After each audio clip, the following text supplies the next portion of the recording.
Imagine you're a man in an MLM and you say, "Hey, I do lots of one-on-one sniff sesh." That's not gonna go well.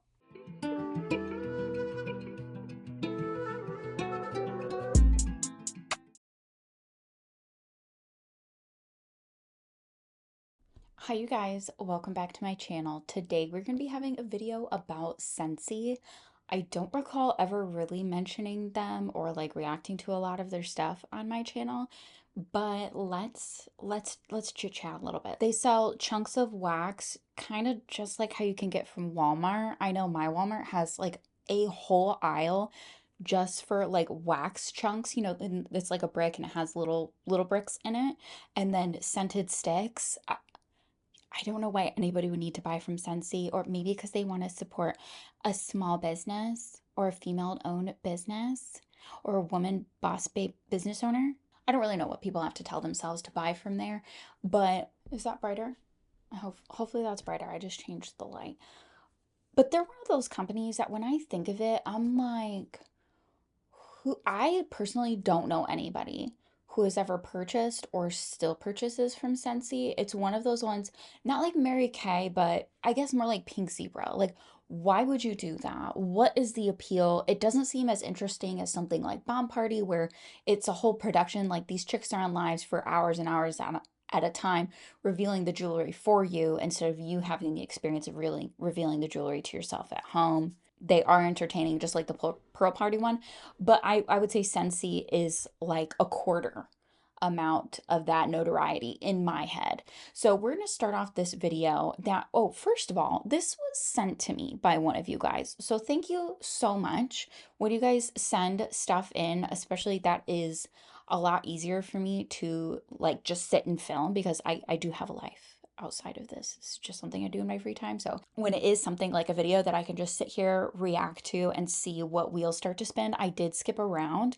and see if there's anything good. And I immediately knew there were going to be some things I want to pinpoint, especially if you're newer on my channel and you're not familiar with the tactics that I was encouraged to use, and some of them I did use when I was in my MLM. So right off the bat, in the beginning of this video, it says, my results aren't typical. For average consultant earnings review, Scentsy's income disclosure statement, here to visit.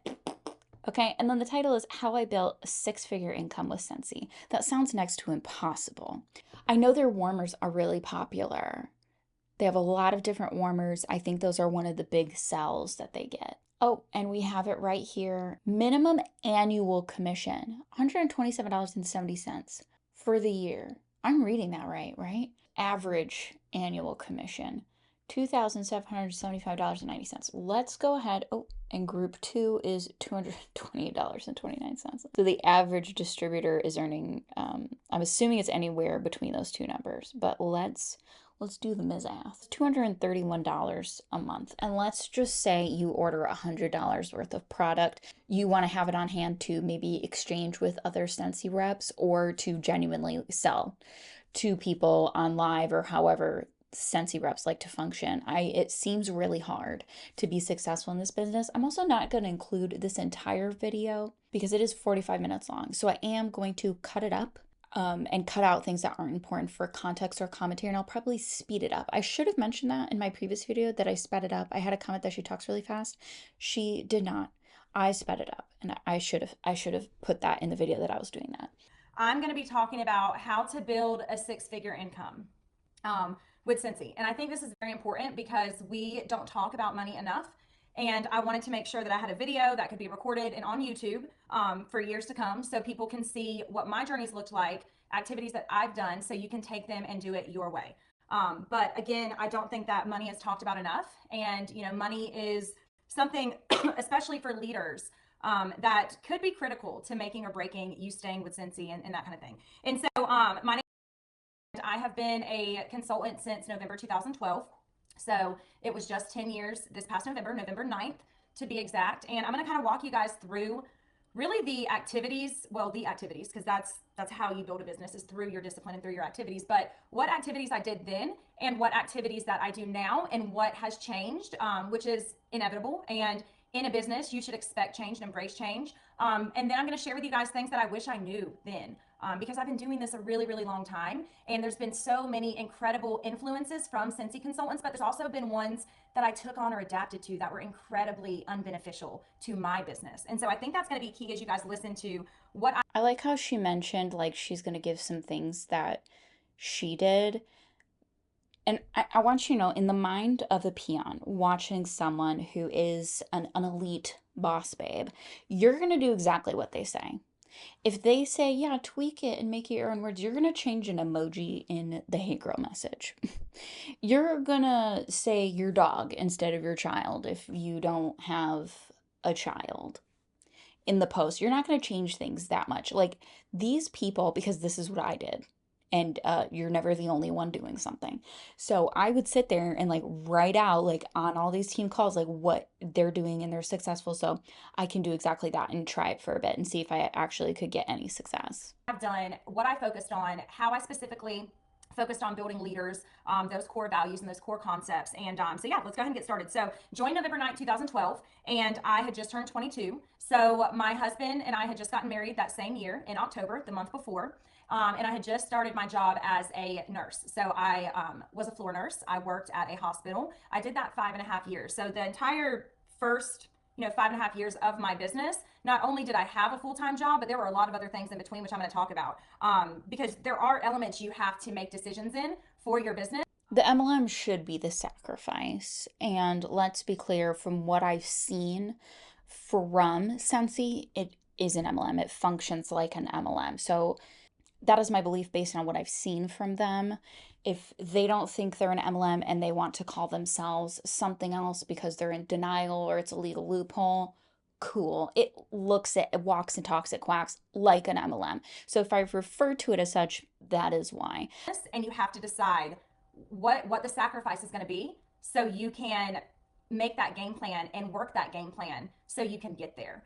A dream is just a dream. You have to put your feet to the pavement on it. And we're going to talk a lot about that today. The MLM is what should be sacrificed. Let's say you are a nurse working full time, or you're in the beginning and you're just sacrificing your life to get those hours.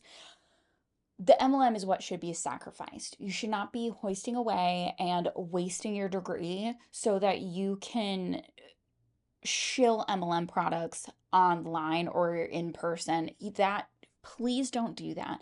If you join an MLM and you're like, if it works out, it works out. If it doesn't work out, then oh well. But please do not dump money into it or feel like that's the thing you should be sacrificing for. Absolutely not, because MLMs do not have your back. They will shut down at a moment's notice or a couple months' notice, all the while telling you to keep enrolling, keep getting distributors, keep getting customers, just like Body did. And then they will peace out on you like you're a piece of trash and throw you away and not think anything of it. And when their head hits the pillow at night, they feel just fine about their decision because it benefits them the most, not you, the distributor. That's not who they care about. I don't care what smoke they blow up your ass. It is not about you. It is about them and their bottom line. It's about them and their helicopter ride or their island if you were in networks like I was. It's about that. It's not about the individual reps. So you do not owe an MLM loyalty unless you sign some sort of contract and you're like on corporate staff or something and you need to fulfill that. Do not give these MLMs your loyalty or sacrifice for them. Absolutely not. And so you can get there. A dream is just a dream. You have to put your feet to the pavement on it. And we're going to talk a lot about that today. So where was I at this time? Like I said, I was a new nurse. I had just gotten married the month before I joined. I had no direct sales experience at all, none. A lot of people don't. That doesn't set you aside or make you different or have some sort of transformative story or super relatable queen. Well, actually that's probably the tactic, is being a super relatable queen. Lots of people are nurses and lots of people don't have experience in MLM. Hello? Unless, of course, they came from another MLM. Just wanted to call that out because I love calling out tactics that I saw being used and a lot of times are fake or there's a gray area or it used to be the truth and now it's a complete lie, or there's just a little bit of a lie, but who's going to call you out on that on the internet? No marketing experience, no leadership experience. Right, most people haven't. Because this business is for everybody, but you should sacrifice for it? No. Sacrifice for your real career if that's the career you want to do. aside from a leadership course that I took in nursing school. But aside from that, this was way out of my element as far as knowledge went, which I think is really important to know, because when you embrace learning and you embrace difficulty and failure and change, and you learn to take that as a catalyst to do it better the next time, and to really take that as the failure is that next step to getting you to that target in your business or in your life, it can really be a game changer. And so the first 3 months of my business, I didn't sponsor anybody. I was really trying to, but again, I had never done this before. So I was very down on myself. And this is important because people have to understand what it takes to actually sponsor. Okay. So I was having conversations every day for 3 months straight when I first started my business. And I actually remember wanting to quit. Because I was like, this is so much, I have been having all these conversations. Nobody wants. I'll help her translate that. It's so much to do for free. Because if you don't have a team under you and you are not doing absolutely killer sales of the actual products to genuine regular customers, then yeah, you're not going to grow, and you're probably going to be like, why am I doing this? You should also ask yourself, should I be sacrificing for something I am not highly profiting for? No. The answer is no when it comes to MLM, because you can't put it on a resume. To join. Little did I know, now I know it takes a lot of time and a lot of repetition and a lot of consistency in order to sponsor, because sponsoring is something you do as a lifestyle. Sponsoring is not something you do to earn a pretty Scentsy bag or to earn an incentive. Sponsoring, when you are a true. Well, actually, I would like to argue that, because you do want to signal to other people, mainly other reps, what rank you're at, because it feels good to you. Normal people scrolling on social media do not give a flying fuck. Now, some companies have stuff like executive manager, regional vice president, and that's just the rank names instead of being like super unicorn rainbow poop powder princess. There you have regional sales manager, something like that, for the name as your rep status. And that is a great signal to send to other people who are on your team to motivate them to do better, to shame them into doing more for free a lot of the time. True heart, I'm in it leader. Sponsoring is just who you are. And I didn't know that then. So guess what? I wanted to quit, but I didn't. And then February of 2013, I got my first frontline. Right away, I'm going to tell you guys some activities that I was doing. Nobody had to tell me to do team meetings. Nobody had to tell them to show them, tell me to show them the way. I knew immediately that if I wanted to help these people get to the next level, that I had to loop them in and build a community with them, share what I was doing, ask what they were doing. So I immediately, and I mean immediately, the month of February, did a team call. It was with free conference calling. Y'all don't know nothing about free conference call because now we have Zoom and all these other things. But I did free conference call and just went over what was going on that month. And it was very simple, but also it got me into the rhythm of why it's important to be consistent with your team members and why it's important to show up, not in a. She means get on their ass. She means be in their DMs and their messages. Let's make sure I'm not recording in slow-mo. Yeah, I think we're okay for once. I keep recording in slow-mo, and then I keep corrupting my files. But hopefully when I switched to this new battery, hopefully I did good, and we still have our intro, and I don't have to refilm it. That'd be nice. Way to where you're going to sacrifice every single waking hour. That's Now, stop telling women, especially mothers and MLMs, to sacrifice more. Please take that wording and shove it where the sun doesn't shine, because mothers should not have to sacrifice more for something that doesn't pay them, and something that does not benefit them long term, or something that's riding on the line of, am I making my upline money so we can still be in contact, so we can still be friends?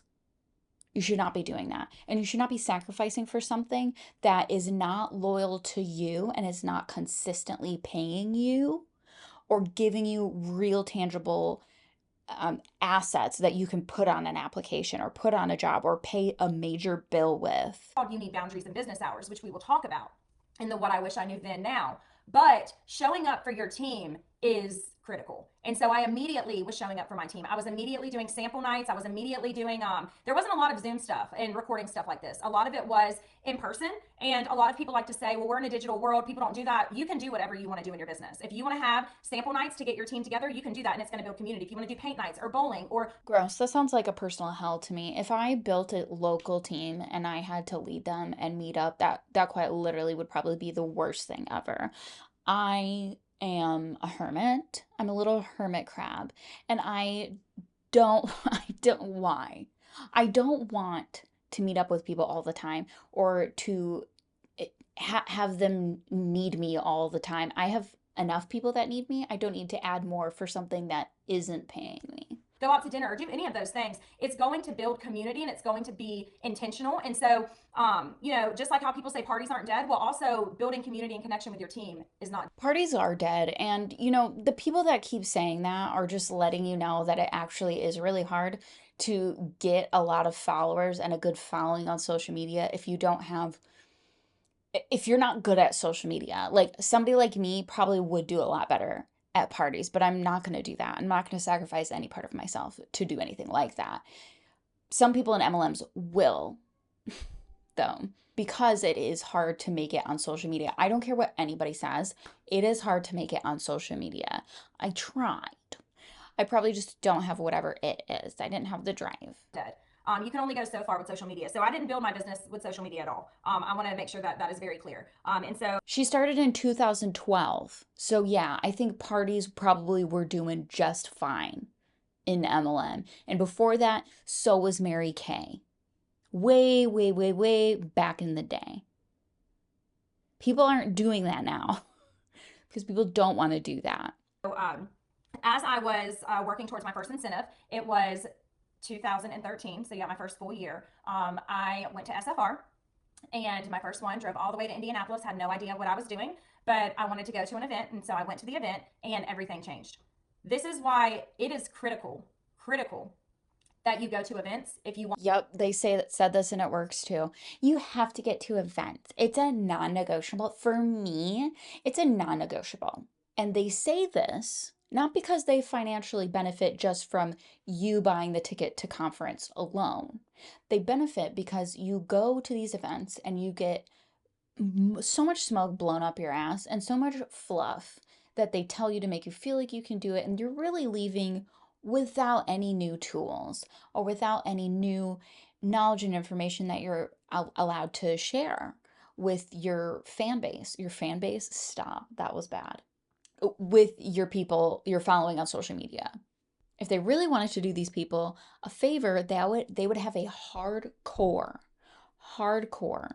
free, televised to all of the reps training, social media training, like weekly, because some people struggle so hard, and I am one of those people. And they should have that for the reps for free. They shouldn't have to wait till their upline starts a social media course that they can go purchase and throw more money at their upline that already gets cut from their paycheck. Not like it doesn't directly affect the downline's paycheck, to my understanding, but they do make a percentage off of what the downline pays for. Want to be a leader in Scentsy, if you want to take it seriously as a business in Scentsy.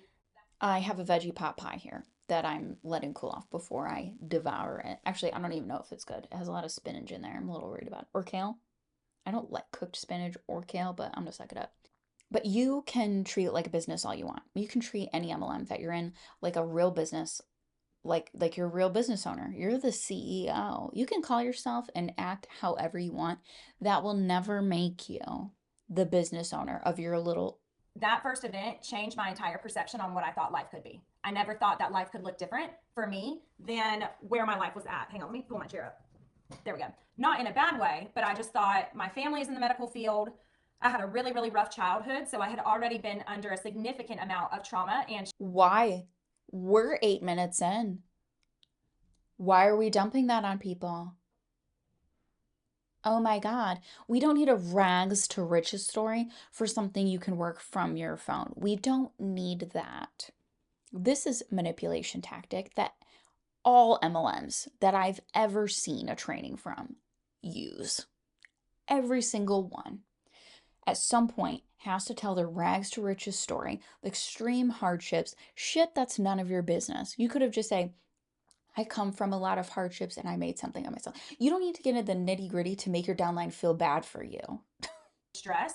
And so I thought, I'm just going to be here as a nurse because I've worked so hard. So my mindset was no growth mindset before I went to my first event. I did not think that I could ever earn an incentive. I thought those were weird. I thought people that earned incentives in direct sales company, it was like, sorry, respectfully, like the Mary Kay car, like that was not the vibe for me. But when I went to my first event, it was just very, very different. Well, and let's be clear, the incentives aren't always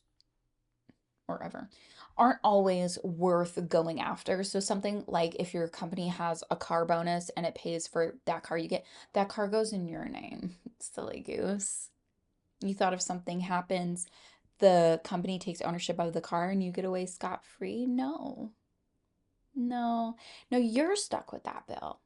But you lose the bonus if you lose whatever the requirements are for the bonus. Yeah. You're stuck with the bill. And keep in mind, most people in MLM don't make money. We just saw that in the beginning of the video that most people aren't making money. Well, what I think would be worth all of the labor you put into an MLM. And it had nothing to do with anybody special talking to me or meeting anybody. It was a decision I made. And I think that's important for you to understand. You have to stop waiting for someone else in Scentsy to validate you to get to that next level of your life, because it's your life. Nobody made that decision to go to SFR but me. I drove there with my husband, drove there. Okay. Like ate sandwiches, like we were broke living on credit cards. And so I come back and I earn a top 100 trip to Greece. Never in a million years thought I could do that. My husband had never been outside of the country aside from when we went to Mexico for our honeymoon. And so I earned it. And I also got pregnant that December with my son. And I went to Greece in 2014, pregnant, 27 weeks pregnant, went to Greece. It was a top 100 trip. And when I earned that, and it's not always about a goal for everybody, but for me, and this is important to understand, because I vocalized it and I said, I'm going to earn this trip, and I put my feet to the pavement and I continued to do the 2 by 2 by 2, 2,000 a month, sponsor 2 a month, continue to do it for 2 years. That's just something Because it's just that simple. That's just, it's not easy, but it's simple. I made a roadmap and I followed it. Yeah, that roadmap that she was talking about, the two, that doesn't include all of the other work that it takes to get a customer or a rep in your downline. That's the hard part, is the manipulating people into joining your downline. Every day, getting on your stories. I don't miss that. I continued my whole career. But 2 by 2 by 2 was a lifestyle for me from the second I recruited the first person till today. So every month, that's what she does, or whatever, like the period is that she's talking about. She always hits that. Okay. Since 2012, right? Okay. We live in a culture where we think that we don't have to work to succeed. And the reality, especially in Scentsy, No, we don't. I'm so sick of fucking hearing that. Are there lazy people? Absolutely. Are there people who aren't going to work for free? Absolutely. Why would you? The amount of work it takes and the amount of trashing of your own reputation online you have to do in an MLM, that's how people are going to remember you. You're the person in MLM, like you were annoying. And you do that for free. Is that you cannot work in Scentsy. That's fine. You cannot build leaders. You can kind of front load parties and not do it other months. But the longer that you do that, the longer you're going to drift away from disciplined actions that are going to get you to a 6-figure income. 6-figure incomes in direct sales do not happen accidentally. They're actually Yeah, they also don't happen very often. very intentionally. And I can bet that there's only a small percentage of consultants in every direct sale company that makes a 6-figure income, which is another reason why I want to do this video, because I want you guys to understand what it takes. And this video won't be for everybody, but it's going to be for the people that want to change their life and make a 6-figure income and see that it's possible. I want you guys to understand Not for most people watching this video. Most people watching this video are never going to get there. Scentsy knows that. She knows that. She's been in since 2012. And she's still sitting on here doing this same motivational speeches. No background in sales and marketing and anything that I stated previously. And I also learned by error, by trial and by error. Okay. Again, your sense, that's all you need. Okay. So you don't need all these fancy things and all these, we're very distracted by social media, but what you need to do is bring the sense to work. Tell people they can get free Scentsy. There are hundreds and thousands of trainings on there. No, don't bring your MLM to your job. Unprofessional, not appropriate. I don't think whose boss wants to find out that their employees are being harassed at work by MLM products. Even if you ask Joanne, would you like a free sample of leave me alone. And Joanne might say, oh, thank you so much and be nice about it. But really, she can go complain to the boss that you're double dipping at work. But also in my first 5.5 years, every day I was watching some kind of training or learning something new, seeing new tips on how to have verbiage to get party bookings, seeing party booking games, hostess coaching stuff. I wasn't looking on Facebook pages to steal someone's Canva image. I was the Canva image. And y'all need to understand that. Oh, okay. Well, certain people like myself suck ass at making like Canva images. Please, some people need a template to follow. That you wanted to be a leader. You know people are going to follow you and use your content. You're in an MLM. You are your business card. Your face is your business card. Your testers are your employees. All that other stuff, it's cute. It looks good. I love marketing now. I love it. But that's not what's built my business. What built my business and what builds businesses and what continues to build my business is sponsoring to a month, 2000 in sales a month, indefinitely for me. So a couple things that definitely were huge in my last 10 years and that were always like the groundwork of me being as sane as I could be. But what really helped me the most was I had a really strong grounded faith, a believer. And I just really, I mean, my team name is based out of Hebrews 6:19. How did we know this was going to come up? It's almost like I've been saying it and she's proving my point.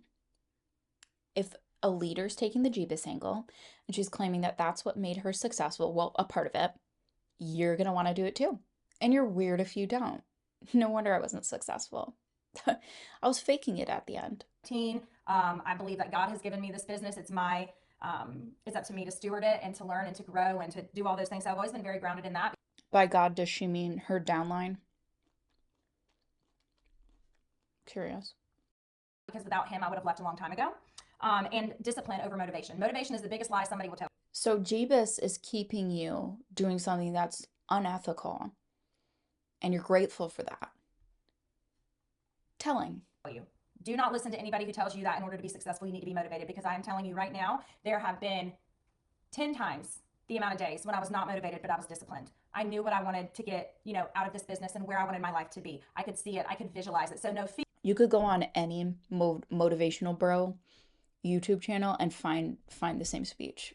Feeling or no bad sale or no like flopped party or someone who joined and didn't do anything. Those didn't matter to me and still don't matter to me, because I'm always focused on what's ahead. I'm always looking out of the windshield. I'm not looking in the rearview mirror. So I think that's really, really important, because discipline is going to get you to do those really big, scary, fundamental things in repetition. And it doesn't mean you're not going to be scared. I still get very, very nervous. She's not looking, I got lost in the analogy. She's not looking in the rearview mirror because of all the people who don't work it like they want to get a 6-figure income in the business. Does she mean like she just leaves those people behind? Because that's what that would translate to in my MLM. That's what a lot of people did. Whenever I'm training somebody that I don't know, I get nervous when I do home parties. I get nervous with new customers, but nerves are not always a bad thing. Okay, getting uncomfortable is really important. And then the last thing that I really have always focused on in my business is letting my business tell me what to do. Okay, what does that mean?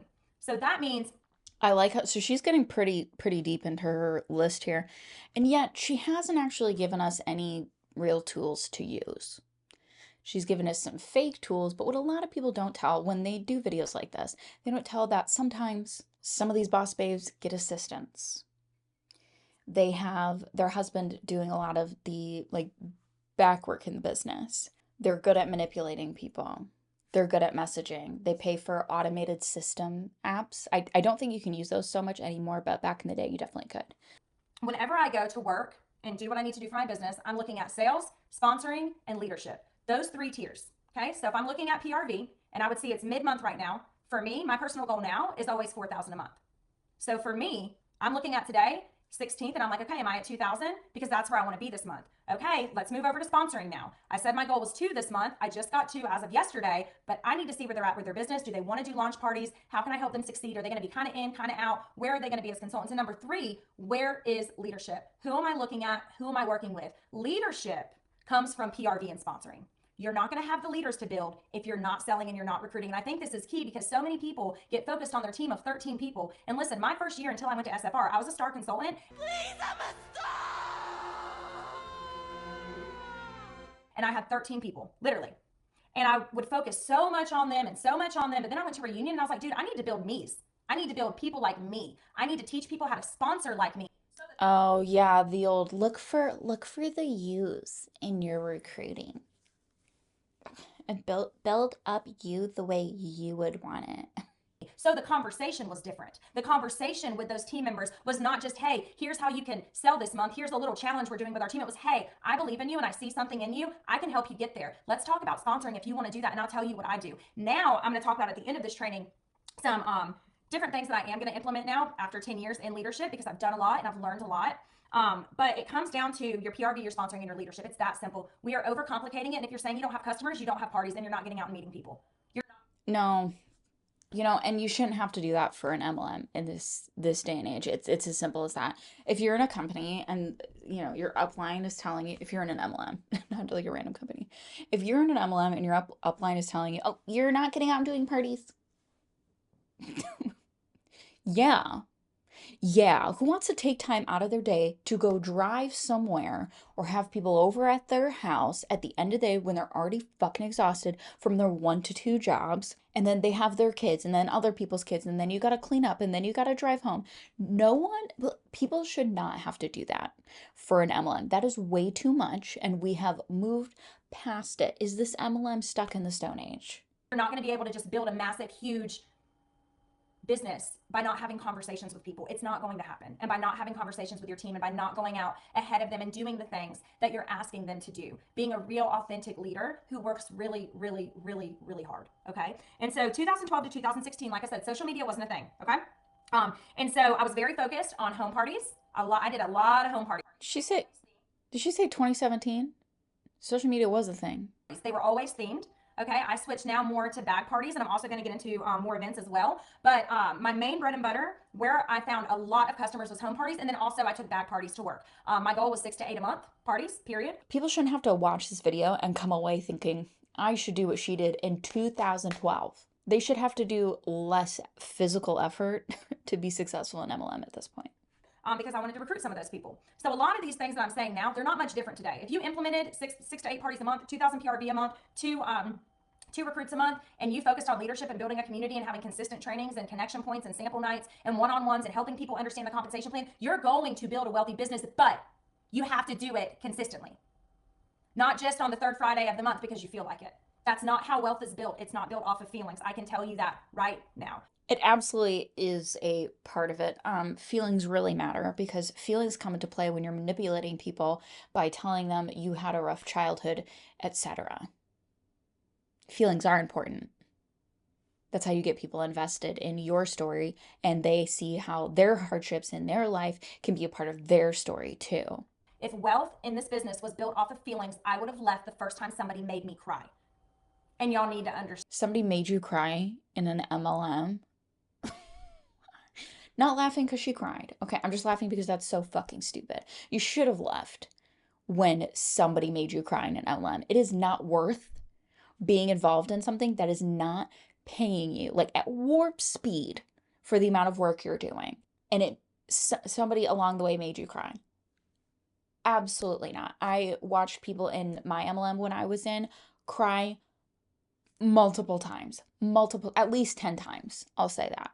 Watch people cry about beef in the MLM at least 10 times. I think I only cried once, and I made myself cry by filming a video talking about what I wanted for my future. That was probably manufactured emotion, though, because we were told to do that. Understand that, because you will get upset in this business. Things will happen. You know why? Because most of you have never done this before. But that's where you have to grow your discipline muscle, and you get on YouTube and you train yourself in areas of weakness that you are going to get strong in.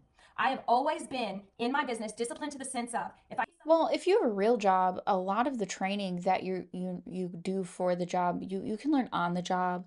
I've had jobs where they will pay for you to go get additional training or the training you need, period. A lot of jobs will pay you during your training.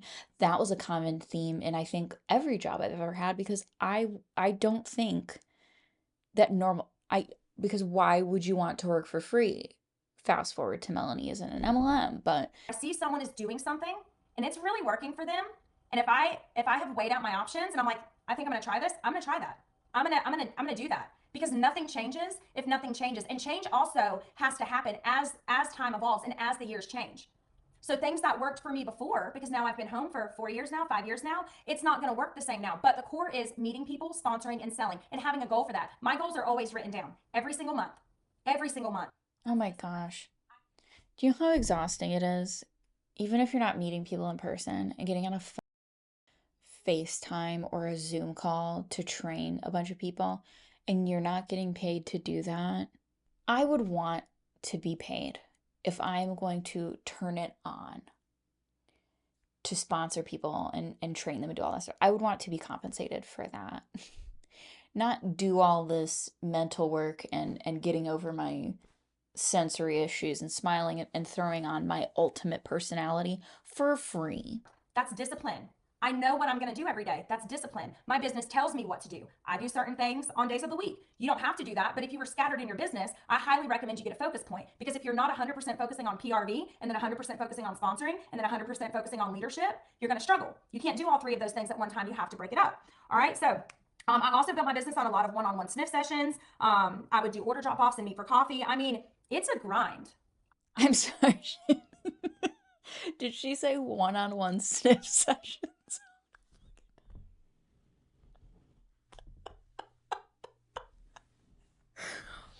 Hey gals, let's have a one-on-one sniff session.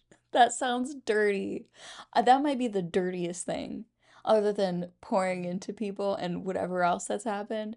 You want to have a sniff session one-on-one.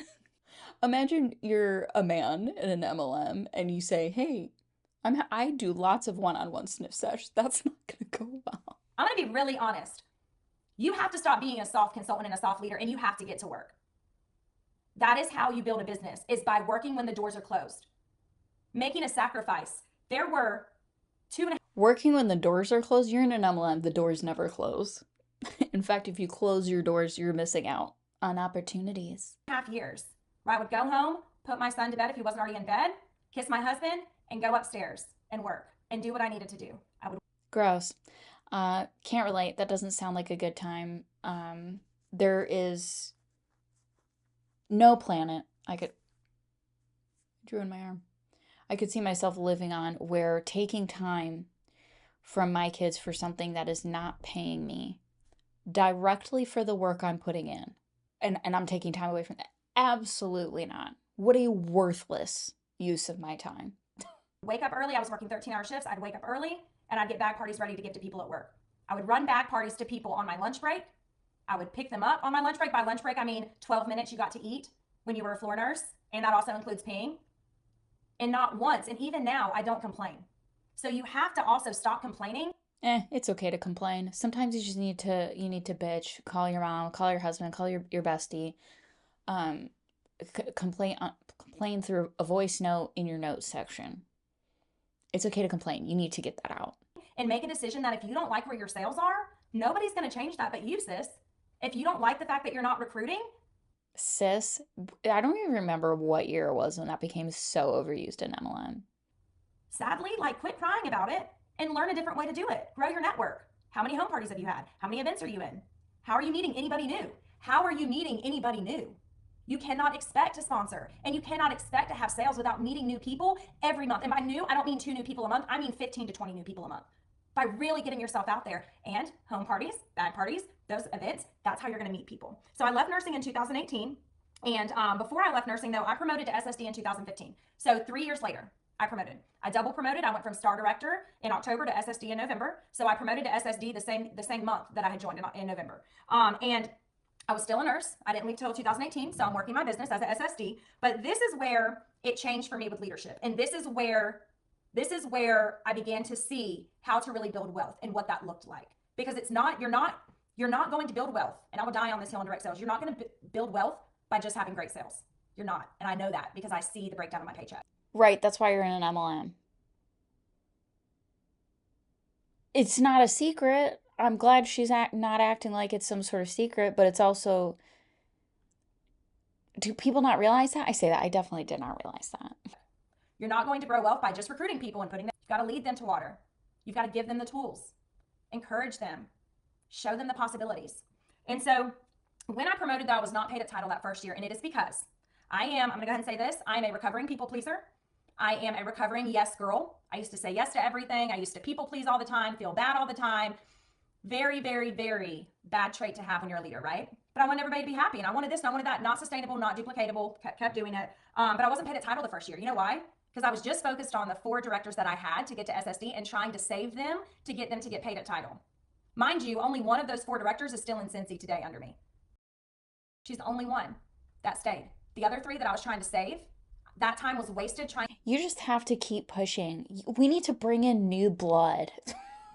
I think that was Jessica's one of her top creepy things that MLMers would say. That's that shouldn't motivate you. If there's only one person that's been there from the beginning with you and you recruited two people a month or however the time span was, and there's only one left standing, that should be a red flag if you have your wits about you. That means most people don't want to do this. And you need to think about why that is from those people themselves if you know one, not what this chick's going to tell you. They're quitters, they're haters. They didn't want to do the work. They didn't want it bad enough. To save them when I could have been building new lead stars and superstars. So, after that first year in 2016, I was like, I am not doing this. I am not saving these grown women. I am not going to keep listening to their problems respectfully, because I'm not. This is not an emotion business. I have learned that very clearly over the past year. You must take emotions out. You don't need to be friends with these people. You're here to be a mentor. You're here to give them the tools. You're here to show up. You're here to work hard. That's it. Okay? Right, we need to take emotions out because we're so professional in MLM. Give me a break. If we need to take emotions out, you could have left your hardships out of it. We didn't need to know that. So I was like, okay, I think I need to start talking to people one-on-one. Hence, coaching calls were born. They used to be called AIM, if any of you have been here for a long time. First started the program and called it AIM, and it was aiming to help them promote. That was the focus behind that program. Then coach the coach, right? Now there's text coachings that I've implemented the past year and a half, and there's different ways you can do it. But the bottom line of leadership is helping people past certified. If you looked right now at yourself as a leader, say you're a star or superstar or a director, I would love to know how many frontline lead stars, superstars, and director you have under you frontline. Because the focus has to be, as a leader, in building yous, in building people to get where you're at. And not only that, y'all know what my other goal has always been with you guys? To help you do it better and quicker. And I'll die on that hill too. Because that's always been my goal, is to help you guys evolve and do it quicker and do it better. And do it really on your time. Do it your way. Okay? And so I really started focusing on coachings and on one-on-ones. Did not have enough boundaries though in that, and so we'll talk about that in a minute, but didn't have enough boundaries in that, but I was coaching a lot of people were promoting. It was a really great time. This went on until really 2019. So from 2016 to 2019, for 3 solid years, my coaching went up. Leadership went way up. Okay, this leadership page cranked up, leadership calls on this page cranked up. Everything really became very focused on how can I help them get to that next level, and how can I help them learn how to sponsor and learn how to have consistent sales and earn. How can I crawl up these people's asses in a set amount of time so that I can rank up? That's what that means. Annual sales and earn annual mentor. So it became like a passion of mine to help people have different lives, because Scentsy changed my life. So again, you as a leader have to know the way and go the way before you show the way. And I knew how to teach them how to do it because I did it. And that's key. You have to be the one that's leading the way. You have to be the one to say, you know what? I am going to promote to director. Not only am I going to promote to director, but I'm bringing a director with me. I'm bringing leads with me and stars with me and superstars. I wish somebody told. Oh, well, you only brought one person. So. Told me that when I promoted to superstar director. But you know what everybody says? Get 4 directors. No, you need 6 directors when you promote to SSD, because 2 of them are going to be gone in a year. You need 4 when you promote to star director, or at least 3, and 1's on the way. Constant building of leaders is critical if you want to build wealth, financial freedom. I'm not going to sugarcoat this because the income disclosure will be on it. If you want to build financial freedom, you have got to get up and lead. Quit showing up to your leaders' leadership calls and do your own. Build that community. Oh, be careful with that advice, actually, because I tried to do this once and my downline got mad at me. Because I was like, yeah, let me go ahead and make like a team call. And then people in my downline were like, what the fuck, Melanie? And I was like, I'm your leader. What do you want from me? Like, do I have to ask for like everybody's input? And kind of, yeah, I guess I should have done that. But I didn't realize that because my leader didn't do that with me. She wasn't like, hey, little peon Melanie, do you want to do blah, blah, blah this week? Like, she wasn't checking in with me. So I thought it was okay. Build it behind closed doors. Good Lord. Help them. Text them. Show them the way without dragging them. Identify the right people to work with. When I identify who I'm going to work with, and I've taken a long break on coaching calls. So when I go back to them next month, I'm going to be very intentional. And guess what? It always starts with my front line. I'm not going to coach somebody 10 down from me before my own front line. That doesn't even make sense. So you also have to look at, when you're identifying who you're going to work with, you need to first look at your front line. And if you don't have front line to work with, the second thing I want you to look at is your sponsoring. Because if you have no one to... Okay, so she wants us to stack.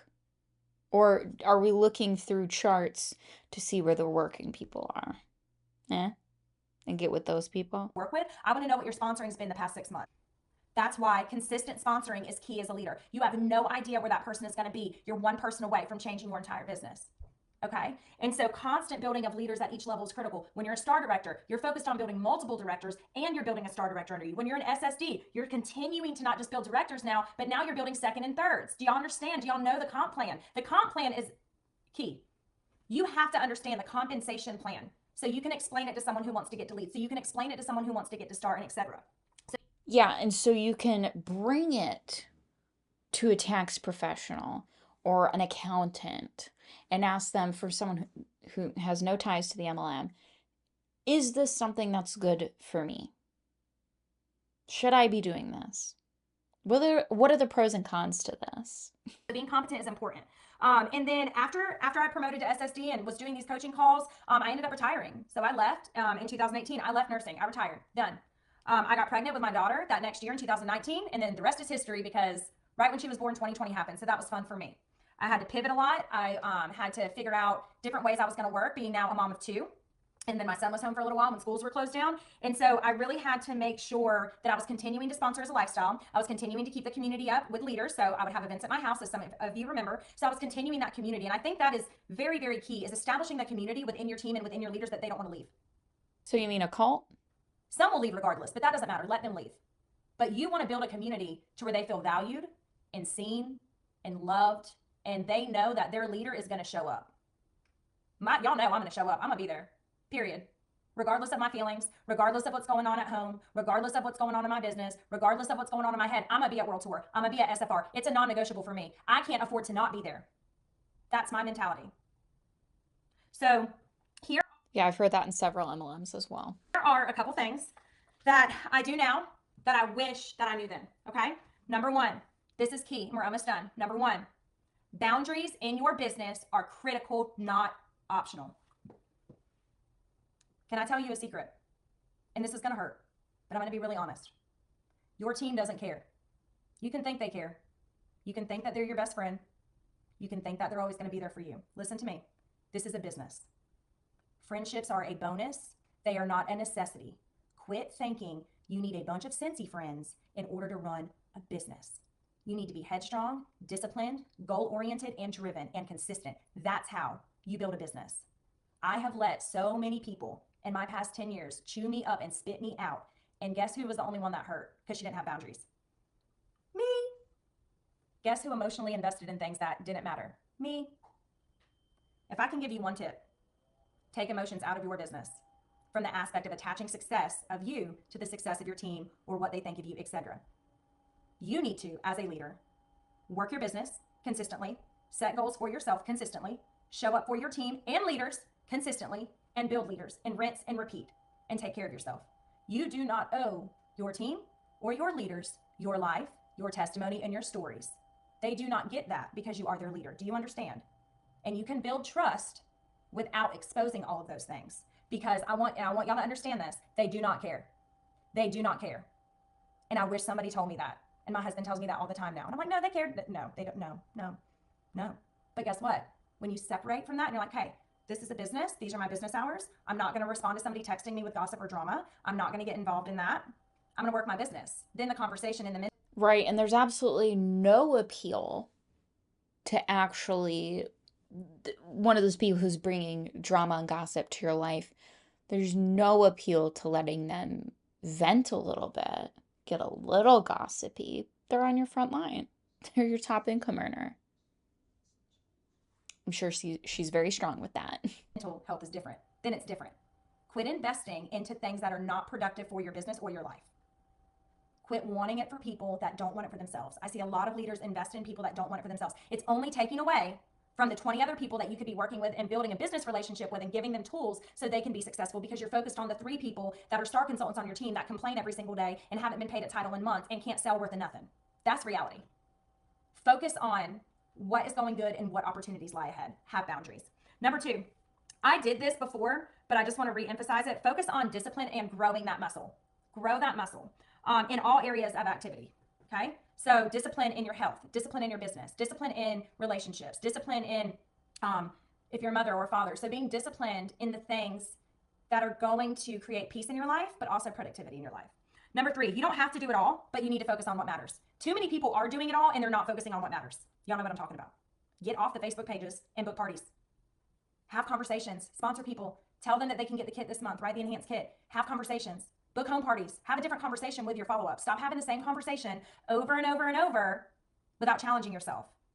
It changes when you change. The change isn't going to happen until you make the change. And so focusing on what matters is critical. Okay. Samples to me are fluff. That's the last thing I'm going to do every time. For me, it's PRV sponsoring leadership, PRV sponsoring leadership, PRV sponsoring leadership. That's it.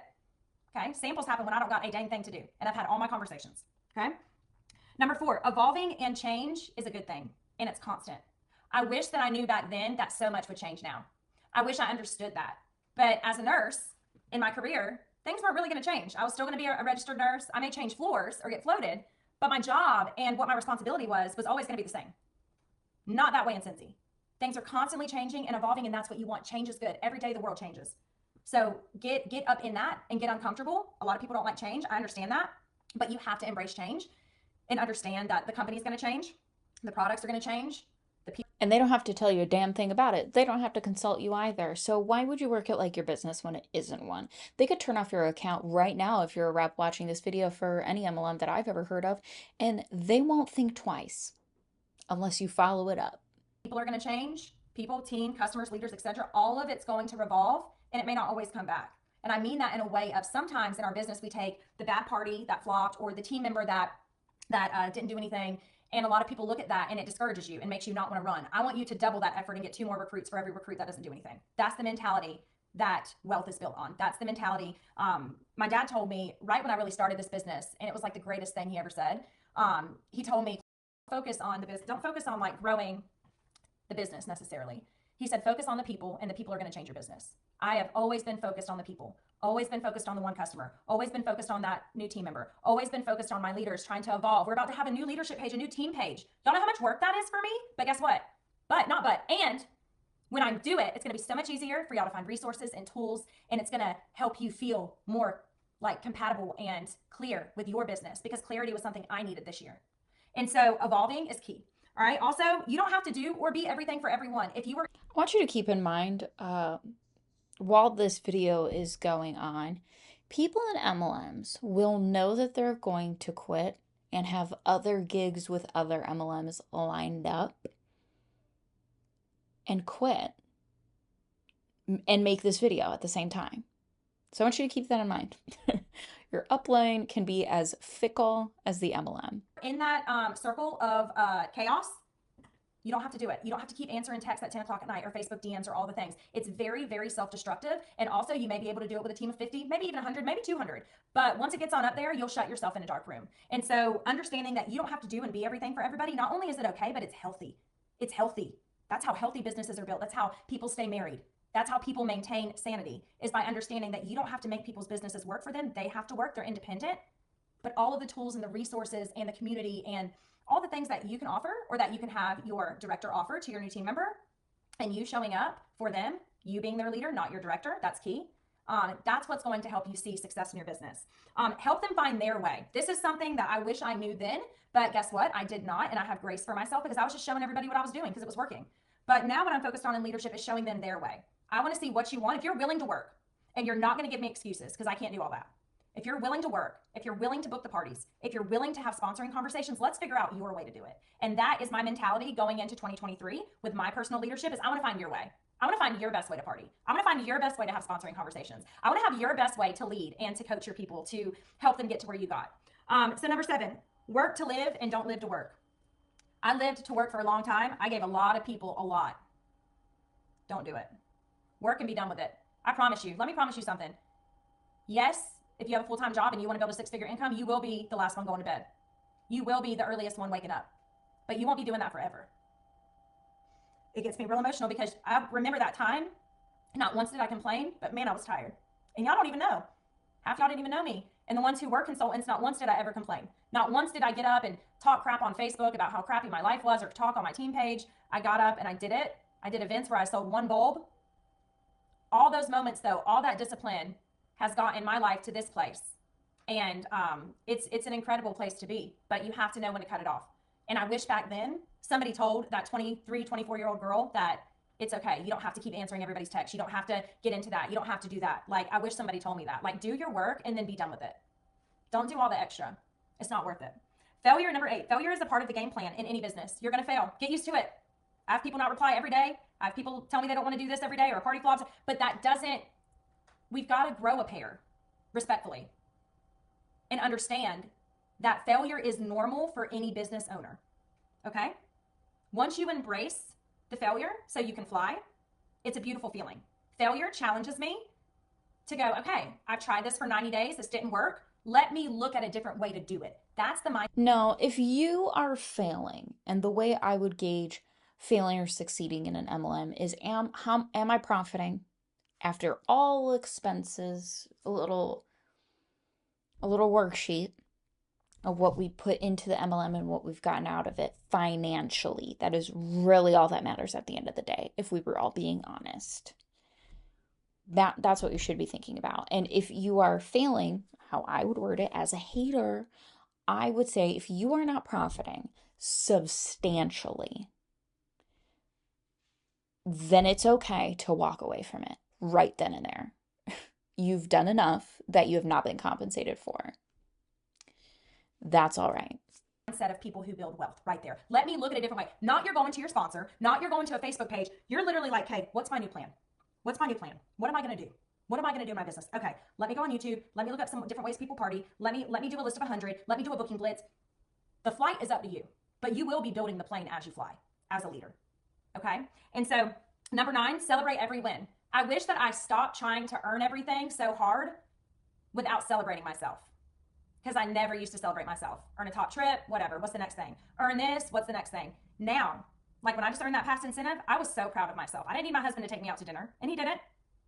I didn't need a million people telling me how good I did. I stopped and celebrated myself. I don't need you guys or anybody else to validate my fulfillment of how hard I worked but me. And that's also something else you need to understand as a leader. You're going to be alone a lot of times. You're going to have to learn how to celebrate yourself.